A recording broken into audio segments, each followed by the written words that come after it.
Hi, you're watching Bread and Roses, a weekly political social magazine on New Channel TV. I'm Maryam Namazie and I'm presenting this week's program with my wonderful co-host Bahram Soroush. Hello. And Fariborz Pooya. Hi. In this week's program, we're going to be discussing atheism and the negative role that religion plays. Very often we're told, as atheists, we shouldn't be provoking people, we shouldn't be offending. I think, in fact, given the fascism of the religious right that we're witness to today, it is important, it is crucial to be able to provoke and also to offend. We'll be interviewing Richard Dawkins, the scientist in this program. We're very excited about that. And of course, as usual, we will be having the insane Fatwa of the week. But before we go into this program, let's listen to a short background clip on the issue. Stay with us, don't go away. Atheism is exploding in many countries under Islamic rule, whether in Iran, Pakistan, or Saudi Arabia. The Saudi government has brought a law equating atheism with terrorism, whilst press linked to the Islamic regime of Iran has said that atheism was breaking like a tsunami over Iranian youth. The media outlet argued that this shameful phenomenon was due to the abuse of religion by the government. In fact, no one opposes Islamic rules more than those who have had to live under them. Hence the rise in atheism, becoming all the more visible due to social media. And I think, there's a lot of times that people will criticize, for example, the establishment of the Council of Ex-Muslims, and they'll say, well, why can't you just call yourselves atheists? Why do you have to call yourselves ex-Muslims? There are no ex-Christians or ex-Jews, for example. Everybody just calls themselves atheists. And from my perspective, it's important because in Islam, they can kill you for it, because apostasy is a crime punishable by death. So it's it's like provoking and saying, you're telling us we can't, we will. And we won't stop until you stop killing people for it. And I think it's a challenge. It's a public challenge to the issue of apostasy. It's a challenge from a free-thinking position that people have the right to free thought. People have the right to think freely and reject irrational thought, right in the religion that is. So I think it's important to do it publicly. And because of the rise of the right-wing Islamic movement in Middle East, and that's so precious thing to do, and we've seen the impact of the Council of Ex-Muslim on the political scene in Middle East and in Europe as well. And I think that's a precious movement and we need to defend it. And I think when you call yourself an atheist, you're telling the truth. Shouldn't you do that? It comes as a surprise to those critics because religion has been such a pampered thing, throughout history, that it is okay for the religious establishment, institutions, churches, everything, and the mosques, everything, to try to win over people and to openly call themselves, talk about God, ask people to come to their religion. But when it comes to the secularists, the atheists, then suddenly it becomes something, oh, no, that's, it's too much, you're shocking, you're provoking people. No, the only way actually that people have criticized religion has been through this sort of confrontation, and it has taken years, and it's still a job still not done. So we have to press on that rather than to give in to these demands. It's actually part of that their repression, against the free thinkers, to try to bring some enlightenment to society rather than let it go back and to regress. Yeah, I think one of the things is that when you look at those who are quite, in a sense, provocative, very often it's people who've lived under Islamic rules, who know it really well, and in a sense, it's a way of challenging, as you said, and it's you know, it has to be done. I mean, you know, when Marx called religion the opium of the masses, I mean, look at religion today. I mean, Islamism is really the genocide of people. It is slaughtering people as we speak. And then we're not supposed to offend. I mean, I think it's more offensive to behead someone and play with their head as a football. You know, it's more offensive to stone someone to death, put them in a ditch and stone them to death. Me saying I'm an atheist and ex-Muslim, saying that I have a right to live and to think as I choose is not the offense. And I think it's a sad story when there are so many humanists and secularists who will tell you not to offend and to respect and be careful about religion. I think this approach of some section of the humanist movement is to have too much respect for religion, and they want to be part of sort of wishy-washy criticism of religion really slowly that doesn't sort of change the status quo in a way, or slowly over the years, many years, hopefully you'll change people by arguing with them. But the fact of the rise of the secularist and atheist movement in Middle East and North Africa, there is huge social movement that demands it. That's why it's so important, and it's become an issue for the Islamic governments and for the repressive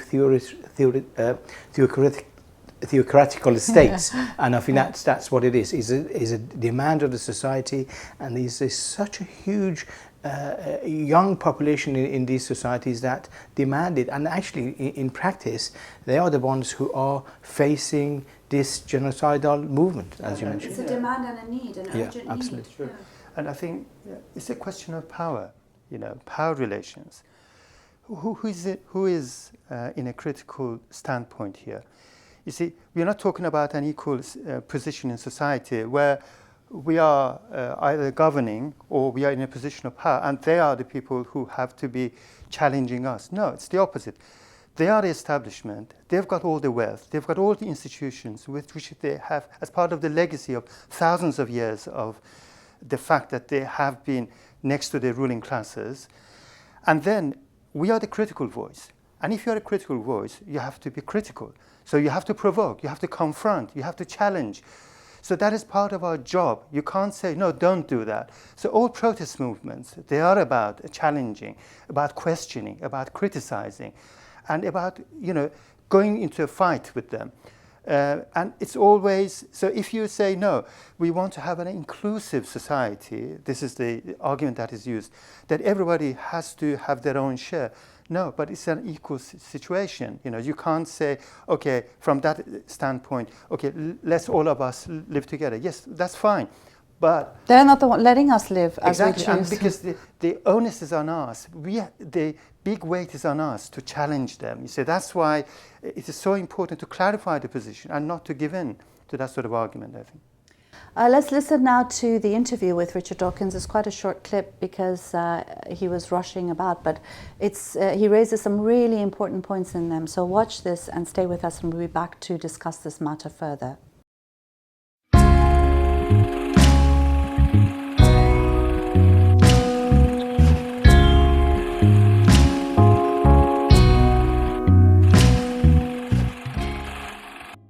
Richard Dawkins, it's a great honor to have you on our program. I wanted to tell you first that your name is the most Googled name in Iran.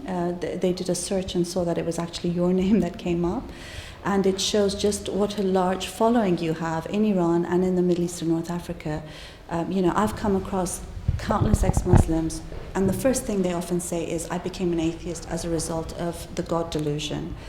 Tell us a bit about that book, and I mean, it's had huge effects. Well, I'm astonished by what you say, and delighted if that's really true about the most Googled name in Iran. I'm not even sure. Is it even translated into Persian? Is it the God delusion? I think actually a lot of your work and videos are translated into Persian by people who are fans. Yes, so it's not an official publication. Well, I'm delighted. I mean, the more access people have to it, the better. I'm extremely pleased about that, and delighted if it's true that my books are read in Iran. So that makes me feel very good. Thank you. I mean, for those who haven't had a chance to read The God Delusion, tell us a bit about some of the main arguments you make in that book.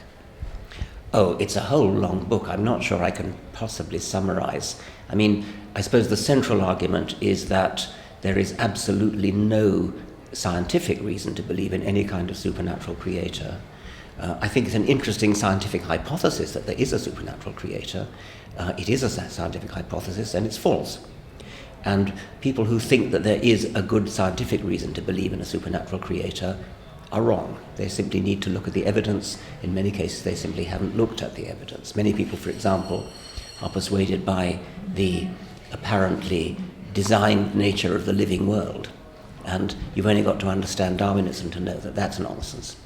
That, I suppose, is the central argument. But then in the second half of the book, it goes into the evils that religion perpetrates. And evils on children, warfare, all sorts of things like that. I mean, I think especially for people who live in Iran or under Islamic rule, those are quite clear. And in a sense, that's why we're seeing a rise of atheism, particularly via social media. I mean, do you have contact with people from the Middle East and North Africa via social media? Not very much, no. I mean, I would like to have more. So I don't have very much contact, no. What about, you've got a foundation for reason and science. What are the aims of that foundation? Well, Reason and Science sort of sums it up. And there are two foundations, one in Britain and one in America. And partly what we do is simply support other organizations. Like, for example, my British foundation supports your ex-Muslim organization.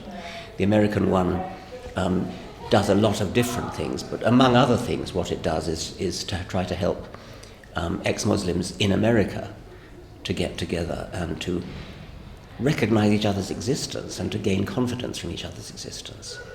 Do you worry about the role that religion is playing now in the public space, particularly when you look at Islam and the political Islamic movement? Yes, very much so. I think that it's an extremely pernicious thing that people believe that because they have faith in something that somehow justifies. I mean, the only justifiable reason to believe in something is evidence. There is no other reason to believe in something other than evidence, broadly understood. And as long as people in the world think that a holy book or a priest or an imam or a faith tradition is a reason to believe something, and that's a sufficient reason to believe something, then extremists among them are going to be killing for that belief, and that's exactly what we're seeing. You have some interesting perspectives on faith schools and Islamic schools. Well, obviously in Iran all schools are Islamic, but there's the whole, the fact that they are tantamount to child abuse. Well, I think that indoctrinating children with false beliefs is, especially if they are distressing beliefs, like a belief in hell. I think that that teaching children that they're going to burn in hell forever if they do bad things is child abuse. I think that labeling children as either Christian children, Catholic children, Protestant children, or Muslim children is child abuse. And I raise consciousness of this by saying you would never dream of talking about a monetarist child or a Hayekian child or a Marxist child or an existentialist child or a postmodernist child. Nobody ever does that. But we do talk about Muslim children and Christian children. Why? There's absolutely no justification for that. And that, I think, is a form of child abuse. Tying a label around a child's neck when the child is too young to know what it thinks. I mean, what do you think are the best ways to lessen religion's role in the public space? I mean, particularly when it comes to the state, the law, the educational system. Education, where education is not indoctrination, but teaching people to think for themselves, to think critically, to doubt, to question, to look for evidence. That, I think, is the best, possibly the only way. And as a final question, I mean, in a sense, your coming out project where you encourage atheists to come out, particularly in places where they are facing pressure. Because we've also seen how wonderful it feels when you do actually find that you're not on your own. It is a great sense of liberation, and it's something that my foundation is actively involved in encouraging. It's a bit different in parts of the Islamic world where coming out can actually be dangerous, and so people need to be actually brave to come out. And I think the remedy there is to try to get enough of them to do it, because if sufficiently large critical mass come out, then the tyrannical authorities who might threaten their life will find it much harder to do so. Okay, great. Thank you very much. Thank you very much. I think Richard Dawkins raised some important questions, particularly on the issue of faith schools and indoctrination, and even labeling children as Muslim or Christian, when we won't do that with the politics of their parents, and how that is actually child abuse. I think those are really important points, and one that we need to, accept more as a more progressive society. And I think it's such an accepted abuse for schools and parents and communities and societies to actually accept that a child could be called a Christian child or a Muslim child. That's is abuse that is accepted, unfortunately, and we need to challenge that. And I think this is very important. Education establishment need to be challenged. They have no right to indoctrinate children and brand them as Muslims, Christian, or any other ideologies. I think children should have the right to be independent and decide when to grow up, have critical opportunities. I agree. It is a form of child abuse to have faith schools, because then you're bringing something very obnoxious from my point of view and from many others into a space of education. Not only that, into a space where children are growing up. And you're mixing the two, which they can't mix. They can't be mixed. So in that sense, you are already, intruding into the child's development and growth. I mean, I think with education in particular, secular education is key. Children should be able to have access to that. But also, when it comes to the religious right, there's a need for a political challenge too.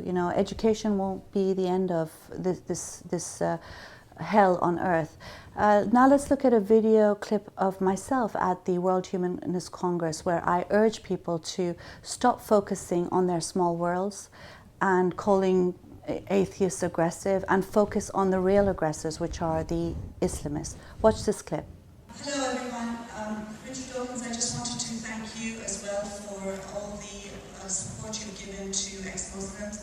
Over the years working with ex-Muslims across the world, I think thousands upon thousands have mentioned your name and your books as one of the reasons why they've come out. Whilst it's dangerous, many people have been coming out, and social media has been a great help for that. I just want to make one comment, and that is this constant insistence that atheists are aggressive. Aggressive are the Islamists, who are the fascists of this era, killing people as we speak.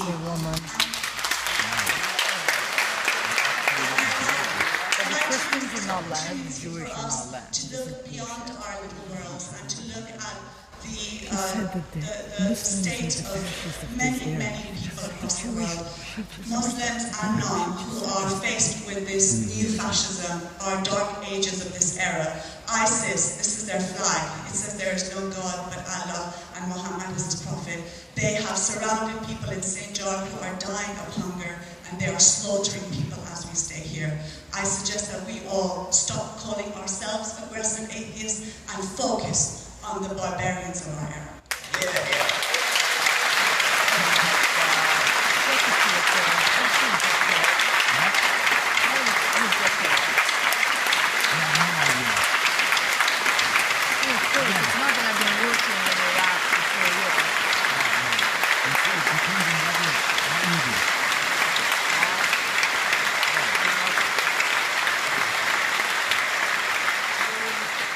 Ladies and gentlemen, Maryam Namazie, a great hero.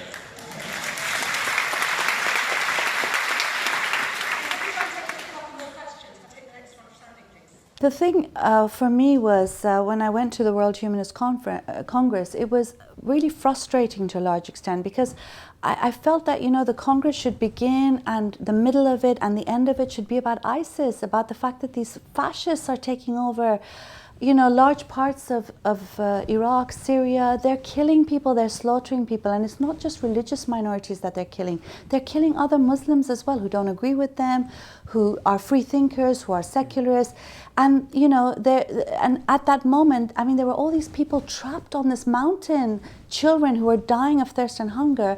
And you know, we're going about as if everything is business as usual, and people are calling atheists aggressive, when the real aggressors are what anyone who considers themselves a humanist, a secularist, a free thinker, an atheist should be focusing on. I think you're right. We can't divorce free thinking, humanism, secularism from realities of what's going on the ground. I think there is an element of people coming together, being critical, you know, encouraging sort of critical thinking, encouraging humanism, encouraging sort of rational thinking. That's very important.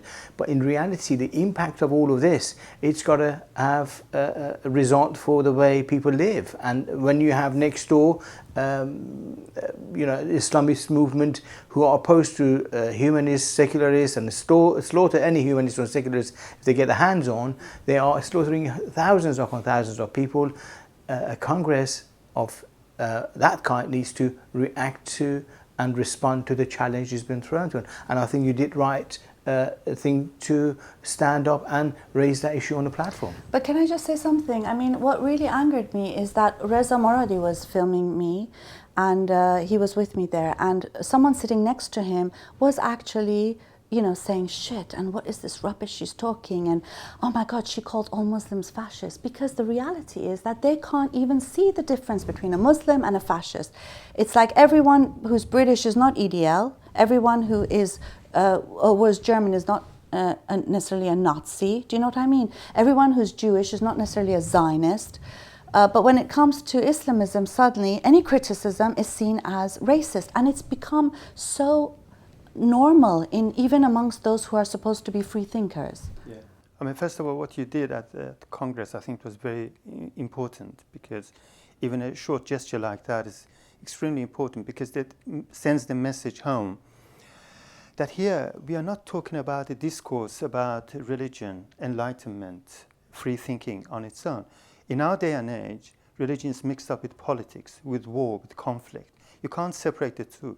You can't talk in isolation about them. So you can't say, oh, let's talk about the harmful effects of religion on free thought and all that. It's gone beyond that. I mean, it has gone beyond what Marx, when he made that important phrase, could have imagined. Now, religion is the flag of wars, ravages, and we should call it by its name, a flag of a fascistic movement. It is fascistic in a very classical sense, both in its ideology, this Islamic fascism, and in its methods. It is no different than Nazi Germany's, Nazi fascism.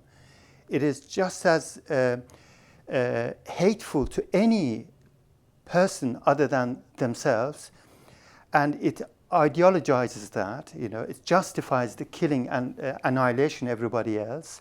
So mass killing on a mass scale, and the methods of it. So I think this should be put in its right place, that we are talking about a fascistic movement, and the ISIS, the Islamic State, is spearheading that movement, and it has to be fought at that level. But it's interesting, because for those people who say that it's racism or bigotry to oppose ISIS or Islam even as a religious belief, in a sense their position is bigoted, because they seem to make no distinction between real living, breathing human beings, some who might be Muslim, some who might not, because we're not all Muslim there, we have free thinkers and secularists in the Middle East and North Africa as well.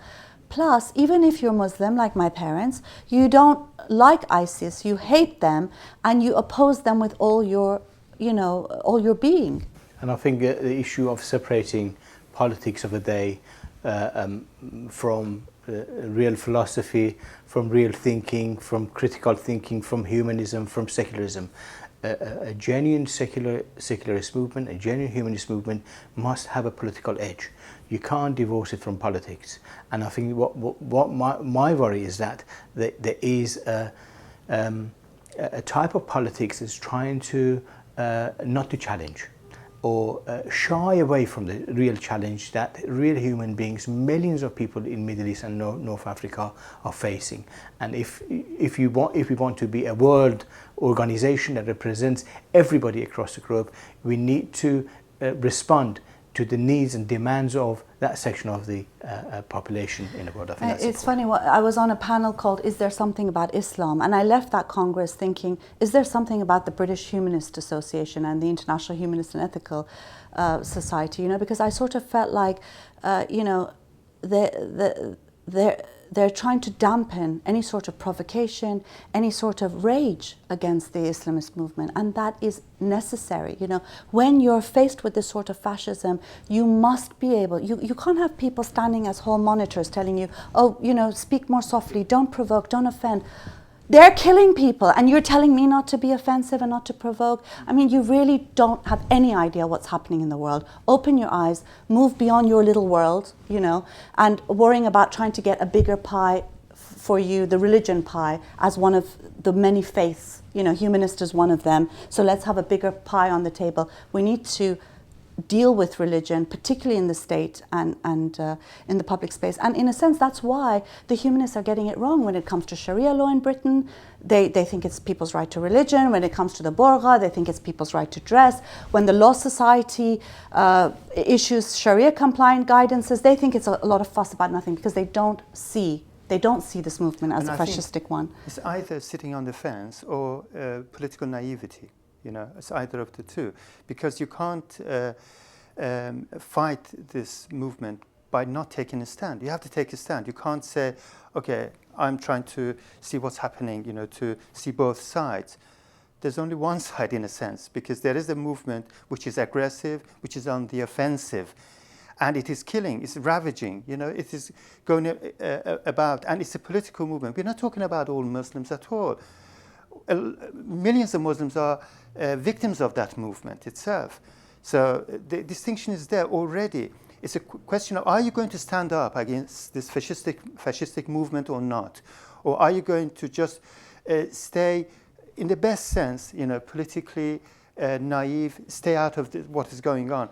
Then if you do that, I think you will become irrelevant. And I think so. I mean, and it's not even sitting on the fence. It's actually telling those of us who are not on the fence not to provoke and not to be offensive, which is even worse in some instances. And that's, you know? why I think Richard Dawkins sometimes I think within the humanist movement, sometimes there are sections who think he's too aggressive. And yes. I think that's why. And I think Richard Dawkins is regarded by many people in the Middle East and North Africa as a hero of the age.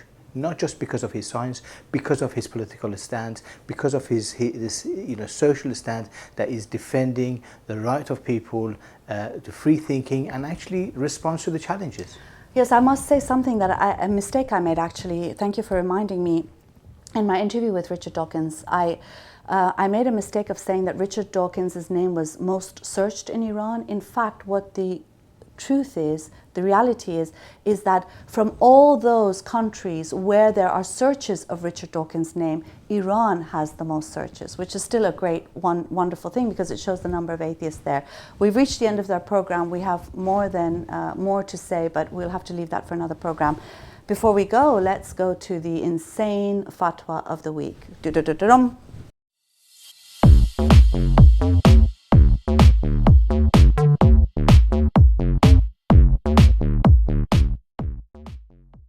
And this week's fatwa is from Iran's supreme leader, very, very funny name, Ayatollah Ali Khamenei, and he's issued a fatwa which bans online chatting between unrelated men and women, because he says that given the immorality that often applies to this, it is not permitted. And of course, the regime has blocked social media, websites, Facebook, Twitter. But of course, as you know, Khamenei and Rouhani and all of them have their own Facebook and Twitter accounts. And I don't know how come it's not immoral for them, but it is for everybody else. They use it frequently as well. And so they want everything of their own system, you know, to uphold their own system using modern technology and everything else. But it's only when, and to take society back, 1400 years, it's only when people want to use it, for their own ends, which is actually, the majority of people, despite all these bans, they are using it. So I think they are on a losing game. Are you listening to the fatwa? I'm listening to the fatwa, and I think he is ridiculed in Iran. Yeah, of course. I think that's the thing. He is ridiculed. They don't take him seriously. Nobody takes notice of what he's saying. The young generation have gone well beyond these, mafia group who don sort of religious clothes and grown beards, and that's it. Well, yeah. Again, the insane fatwa is considered insane by most sane people. We hope you enjoyed this week's program. Do tell us what you think. Until next week, we hope you have a wonderful week. Goodbye.